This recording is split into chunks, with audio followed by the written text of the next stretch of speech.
Halo, perkenalkan nama saya Gabriela Jennifer Sandi dengan NIM 182230092 dari K05.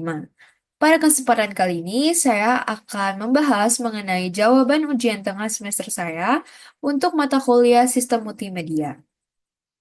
Pada soal pertama, diberikan sebuah gambaran bahwa Andi membeli TV dengan layar OLED 4K. Jika TV tersebut menggunakan subsampling 4:2:0, berapa bitrate yang diperlukan supaya layar dapat menampilkan video dengan refresh rate 60 fps? Di mana saya mengasumsikan beberapa hal berikut ini. Yang pertama adalah resolusi 4K atau 4K, berarti dia memiliki pixel 3840 dikali 2160 pixel yang merupakan standar UHD. Yang kedua, karena tidak dispesifikasikan format video, maka saya asumsikan bahwa ini adalah uncompressed. Dari soal tadi diketahui bahwa kedalaman warna atau color depth terdapat pada 8 bit per komponen warna, yaitu yang terdiri dari Y, CB, dan CR. Subsampling chromanya adalah 4:2:0, di mana resolusi warna CB dan CR-nya adalah setengah resolusi dari lumanya atau Y-nya, baik secara horizontal maupun vertikalnya, sehingga kita bisa menghitungnya nanti. Untuk refresh rate-nya adalah 60 frame per second. Selanjutnya, kita akan menghitung terlebih dahulu jumlah pixel per frame-nya, di mana untuk Y-nya adalah 3840 dikali 2160 pixel per frame, dan kita akan menghitung chromanya yang dimana adalah resolusi horizontalnya di 1920 yang merupakan setengah dari 3840 dan juga resolusi vertikalnya adalah 1080 yang merupakan setengah dari 2160. Selanjutnya kita akan menghitung lagi bit per frame-nya, di mana dari hasil perhitungan sebelumnya kita kalikan dengan 8 bit, di mana Y-nya adalah 3840 dikali 2160 dikali 8 bit yang menghasilkan 66.355.200 bit. Dan CB-nya adalah 1920 dikali 1080 dikali 8 yang menghasilkan 16.588.800 bit yang sama dengan CR-nya. Jadi, total bit per frame-nya adalah total dari semua tadi yang menghasilkan 99.532.800 bit per frame. Dari hasil perhitungan ini, kita selanjutnya dapat menghitung bitrate-nya, di mana bitrate merupakan bit per frame dikali FPS-nya, yaitu 99 juta tadi dikali 60 atau 1 detik atau 1 menit, sehingga kita bisa menghitung menjadi 5 triliun 5.971.968.000 byte per second. Bit per second. Jadi, bitrate yang diperlukan jika dikonversi ke Mbps adalah 5.971,986 Mbps atau setara dengan 5,971 gigabit per second. Gigabyte per second. Oke, selanjutnya adalah soal nomor 2, yaitu buatlah sebuah data string yang berisi 5 karakter pertama dari nama depan Anda, ditambah dengan karakter STI, STI, ITB, yang akan dikonversikan menggunakan algoritma Huffman coding. Nah, di mana di sini kita bisa melihat bahwa nama depan saya adalah Gabriela, dan dari Gabriel itu kita akan mengambil 5 huruf pertamanya, yaitu G, A, B, R, I, sehingga string yang terbentuk adalah Gabri, strip STI, strip Stay, strip ITB. Dari string tadi, kita diminta membuat tabel frekuensi karakter. Ini adalah karakter-karakter yang terdapat pada string tadi, di mana G muncul sebanyak 1 kali, A memiliki frekuensi 1, B 2, R 1, I 4, strip sebanyak 3, S2, T3, dan E sebanyak 1 kali. Selanjutnya adalah membuat Huffman tree berdasarkan tabel frekuensi. Huffman tree telah saya buat dalam PDF yang saya lampirkan prosesnya, di mana ini adalah hasil akhirnya. Di mana dalam membuat sebuah half menteri, pertama kita harus mengurutkan terlebih dahulu berdasarkan frekuensi yang terbesar dari tabel frekuensi ini, yang di mana itu adalah I, dan kita mengurutkan secara ascending, di mana nanti yang paling kanan adalah yang paling kecil frekuensinya dan paling kiri adalah I yang merupakan frekuensi paling besar. Dan proses pembuatan Huffman tree ini adalah kita menjumlahkan dua frekuensi terkecil, dan nanti akan terbentuk sebuah tree seperti ini. Selanjutnya kita akan menulis 0101 pada setiap range-nya, di mana 0 itu saya asumsikan taruh di kiri dan 1 di kanan. Dan kita akan menghasilkan sebuah kode biner Huffman untuk tiap karakternya, di mana G itu kode binernya 1111, di mana kalau kita lihat di sini, kita bisa membacanya adalah G111 dan 1. Misalnya kita ingin menemukan S, kita bisa melihat bahwa S itu adalah 100. Dan kita bisa dilihat di sini adalah kompilasi dari semua karakter dengan kode binernya masing-masing. A adalah 1110, B adalah 101, R adalah 1100, dan I adalah 01, dan seterusnya. Selanjutnya adalah rata-rata panjang bit dari hasil pengkodean, di mana cara kita nanti menghitungnya adalah menjumlahkan semua bit ini dan menghitung rata-ratanya. Dan jumlah bit ini didapat dari hasil perkalian frekuensi dengan panjang kodenya, di mana frekuensi G tadi adalah 1 dan panjang kodenya bila kita lihat di sini adalah sebanyak 4 kode, sehingga kita bisa menghitung di mana 1 dikali 4 sama dengan 4. Begitu juga seterusnya, misalnya kita menghitung jumlah bit R, di mana dia itu frekuensinya 1, panjang kodenya 4, maka jumlah bitnya juga akan 4. Misalnya kita akan menghitung S, di mana frekuensinya merupakan 2, dan panjang kodenya 3, kita akan mendapatkan jumlah bitnya sebanyak 6. Dari hasil ini, kita harus menjumlahkan semua jumlah bit ini untuk menghitung rata-ratanya, di mana jumlah bitnya ada 54, dan kita bagi dengan jumlah frekuensinya yang adalah 18, dan kita dapatkan rata-rata panjang bit dari hasil pengkodean adalah 3 bit per karakter. Selanjutnya adalah penghitungan ukuran total bit dari hasil kompresi jika string asli terdiri dari 1000 karakter, di mana tadi kita sudah dapatkan rata-rata panjangnya adalah 3 bit per karakter, dengan total karakternya yang seperti disebutkan soal sebanyak 1000, maka total bit setelah kompresinya kurang lebih adalah 3 kali 1000, yang adalah 3000 bit. Kita bisa menghitungnya satu persatu untuk tiap karakter, namun karena kita sudah menemukan rata-rata panjangnya, kita bisa mengasumsikan bahwa ini adalah rata-rata bit per karakternya, dan hasilnya pun tidak akan jauh berbeda.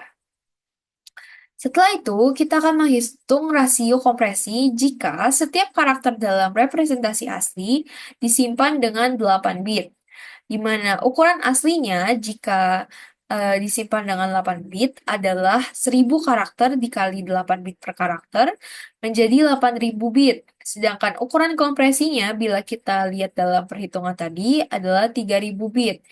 Maka dari itu, jika kita ingin menghitung rasio kompresinya, maka kita dapat menghitung dengan 8000 dikurangi 3000 dibagi 8000 kali 100% dan akan mendapatkan hasil sebesar 62,5%.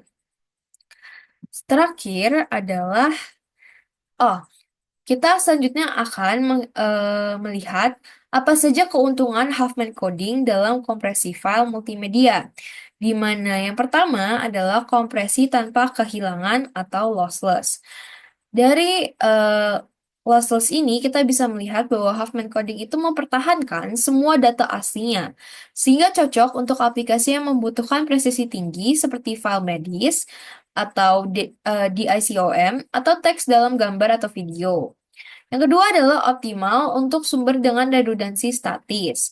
Jika karakter atau simbol muncul dengan frekuensi tidak merata, misalnya piksel yang berulang dalam gambar grayscale, Huffman coding memberikan pengkodean lebih efisien daripada kode tetap seperti ASCII. Selanjutnya, nomor tiga adalah implementasi sederhana dan cepat.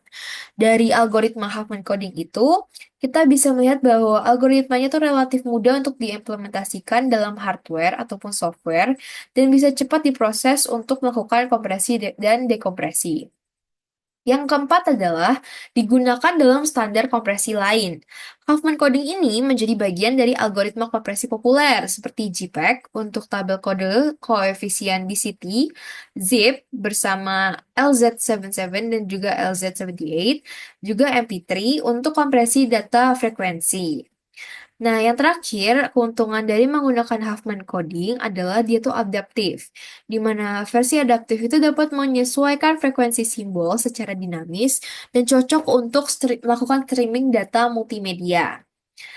Namun, ada pula keterbatasan dari Huffman coding ini dalam kompresi file multimedia, di mana satu, dia tidak efisien untuk data dengan distribusi seragam.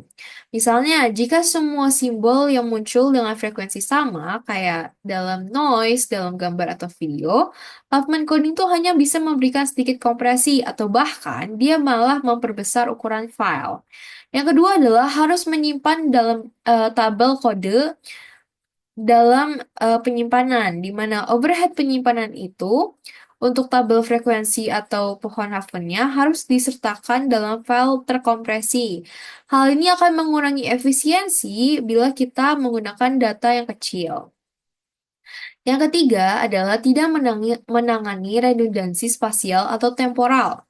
Huffman coding hanya mengkompresi simbol per simbol, sehingga tidak efektif untuk misalnya video yang redundansinya temporal antar frame dan tidak terkompres, dan juga gambar yang pola pikselnya berulang seperti gradient yang tidak dapat dioptimalkan. Yang keempat adalah kompresi terbatas dibandingkan arithmetic coding. Arithmetic coding itu bisa menjadi lebih efisien karena mengkodekan seluruh pesan sebagai satu rentang bilangan real. Tetapi, arithmetic ini memang menjadi lebih kompleks. Yang kelima, yang terakhir adalah tidak cocok untuk data besar dengan perubahan distribusi. Jika statistik data berubah drastis, misalnya video dengan adegan gelap langsung menjadi terang, Huffman statis menjadi kurang optimal. Jadi, sebaiknya dihindari untuk file multimedia yang seperti ini. Selanjutnya adalah hasil encoding dari hasil string. Encoding dari hasil string Gabri, strip, STI, strip stay, strip ITB adalah sebagai berikut ini. Dari kode biner yang telah dibentuk, kita bisa melihat bahwa susunannya adalah G 1111, A 1110, B 101, dan seterusnya sampai ITB. Dan hasil encodingnya adalah susunan rangkaian angka di bawah ini. Selanjutnya adalah tahapan decoding dari string tadi. Pertama, string biner itu dibaca secara berurutan dari kiri ke kanan bit demi bit. Seperti yang kita lihat tadi, susunannya adalah bit adalah hasil yang panjang berupa angka 1 dan 0. Nanti dia akan mencocokkan rangkaian bit tersebut dengan kode Huffman yang ada dalam tabel, di mana tabelnya telah kita lihat di awal tadi. Proses ini dimulai dengan mengambil bit pertama dan memeriksa apakah kombinasi bit tersebut sesuai dengan salah satu kode dalam tabel. Jika tidak ditemukan kecocokan, maka bit berikutnya akan ditambahkan hingga rangkaian bit tersebut sesuai dengan salah satu kode Huffman.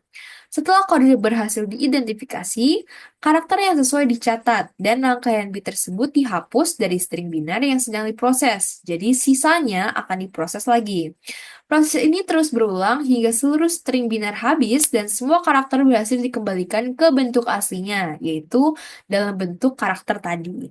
Contohnya adalah string binar yang telah kita lakukan encoding tadi, di mana awalnya adalah 11111111101011 dan seterusnya. Biner ini akan diproses mulai dari bit pertama yaitu 1, di mana 1 ini tidak akan langsung cocok dengan kode manapun, sehingga bit berikutnya ditambahkan hingga terbentuk 1111 yang sesuai dengan kode untuk karakter G. Nah, proses ini dilanjutkan dengan sisa bit di mana 1111 itu sudah dihapus dari rangkaian string binarnya dan dilanjutkan dengan 1110 di mana empat angka ini bila dilihat cocok dengan A. Setelahnya dia akan dihapus 110 ini dan menyisakan 101 yang cocok dengan B. Dan seterusnya hingga seluruh string binar terdecode. Hasil akhirnya akan menunjukkan string asli yaitu Gabri, strip STI, strip stay, strip ITB. Ini adalah bentuk hasil dari decoding stringnya, di mana string awalnya adalah ini, dan langkah demi langkahnya adalah ini satu-satu-satu, dan sisanya adalah dihilangkan bagian satu-satunya, dan ini adalah sisanya. Begitu seterusnya, sehingga dia membentuk G, A, B, R, I, strip STI, strip STEI strip ITB dan menghasilkan hasil decoding Gabri strip STI strip stay ITB yang merupakan string awal. Oke, itu merupakan terakhir dari soal nomor 2 dan sekarang adalah soal nomor 3 di mana diberikan tangga nada C mayor di mana Do sama dengan 261,6 Hz, Re sama dengan 293,66 Hz, Mi sama dengan 329,63 Hz, dan seterusnya. Diberitahu bahwa alat itu memiliki dua mode sampling, yaitu A 800 Hz dan B 1000 Hz. Dan ini adalah soalnya. Untuk menjawab yang pertama, kita akan melihat terlebih dahulu bahwa frekuensi nada dan kriteria aliasing ini kita akan menentukan apakah terjadi aliasing pada setiap nada dalam tangga nada C mayor untuk kedua metode sampling yang A dan B. Kita perlu memeriksa apakah frekuensi nada tersebut memenuhi kriteria Nyquist, di mana frekuensi sampling harus lebih besar dari 2 kali frekuensi sinyalnya atau Fs lebih besar dari 2F. Karena jika hal ini tidak dipenuhi, maka akan terjadi aliasing. Oke, kita bisa melihat pada mode A, Do itu pada frekuensi 261,6 Hz, di mana kalau kita kali 2 itu hasilnya jadi 523,2 Hz, dan ini masih lebih kecil dari 800, sehingga tidak terjadi aliasing. Yang selanjutnya, pada Re adalah 293,66 Hz. Kalau kita kali 2 menjadi 587,32 Hz, yang masih lebih kecil dari 800, sehingga di sini tidak terjadi aliasing. Yang terjadi aliasing dapat kita lihat bahwa pada La, di mana 440 Hz kalau dikali 2 itu 880 Hz, yang lebih besar dari 800. Sehingga kalau kita ingat tadi, Fs lebih besar dari 2F itu akan menyebabkan terjadinya aliasing. Sehingga La, Si, dan Do tinggi terjadi aliasing pada mode A.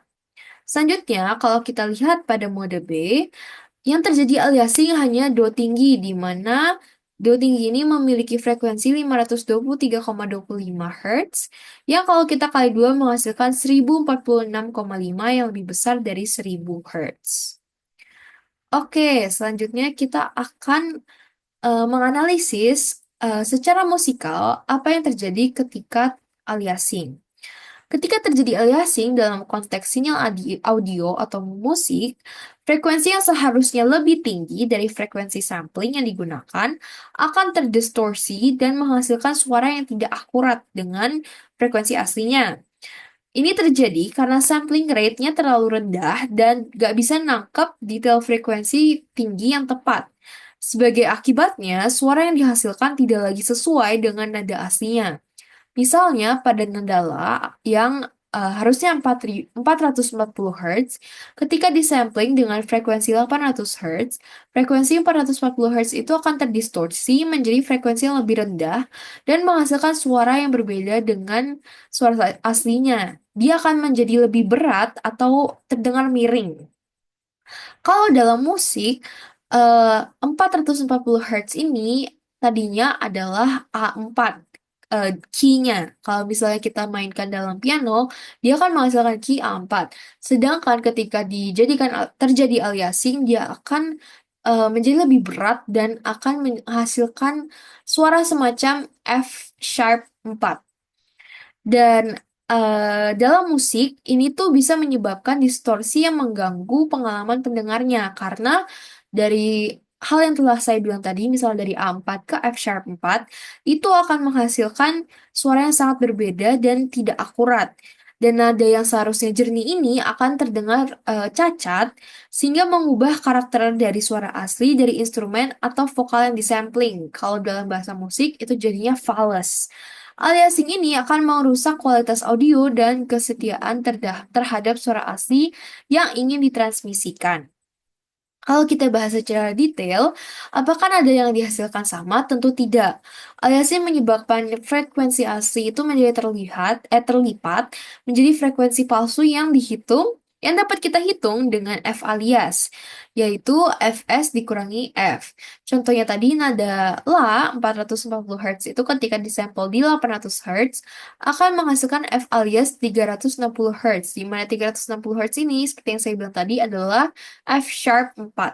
Hasilnya adalah nada yang bukan 440 Hz itu atau bukan nada La yang akan menghasilkan suara yang terdengar lebih rendah dan tidak harmoni. Akibatnya adalah terjadinya distribusi harmonik, artefak digital, dan juga kualitas audio yang menurun. Dia akan menghasilkan sebuah dengungan atau suara asing yang berbeda dengan suara aslinya. Kalau kita lihat, ini adalah kode program untuk mendemokan hal-hal yang telah saya sampaikan tadi. Di sini saya akan menunjukkan bagaimana proses dengan demonstrasi dengan Python dan juga Matplotlib. Dimana kalau kita jalankan kode di sini, kita bisa melihat bahwa dihasilkan dua buah gambar di mana yang ini adalah mode A dan ini adalah mode B yang tidak terjadi aliasing untuk 1000 Hz. Sedangkan ini adalah mode A yang terjadi aliasing pada nada La di mana dia berubah menjadi 360 Hz. Bisa kita lihat perbedaannya dari grafik ini. Dan ini adalah kode yang saya gunakan untuk memperlihatkan grafik ini dan juga memutar audionya. Di mana di sini terdapat dua audio yang bisa kita dengar.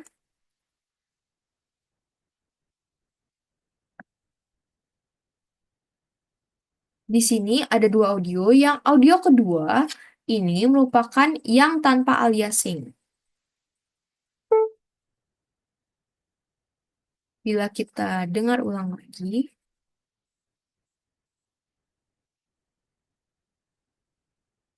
bila kita mainkan ulang lagi, akan jadi seperti ini.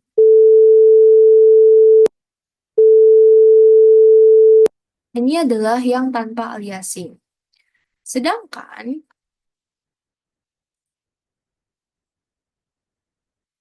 bila kita coba untuk yang terjadi aliasing,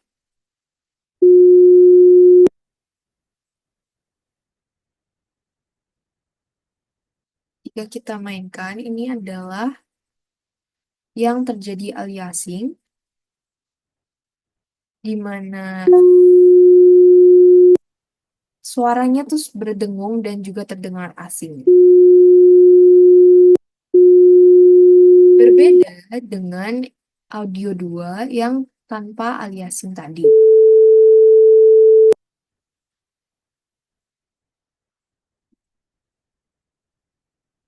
Yang halus dan juga seperti suara aslinya. Oke. Itu adalah program yang saya jalankan untuk menunjukkan tadi mode A dan mode B yang terjadi aliasing dan juga tidak terjadi aliasing untuk 1000 Hz dan 800 Hz untuk kode program Python-nya. Sekian dari saya dan terima kasih.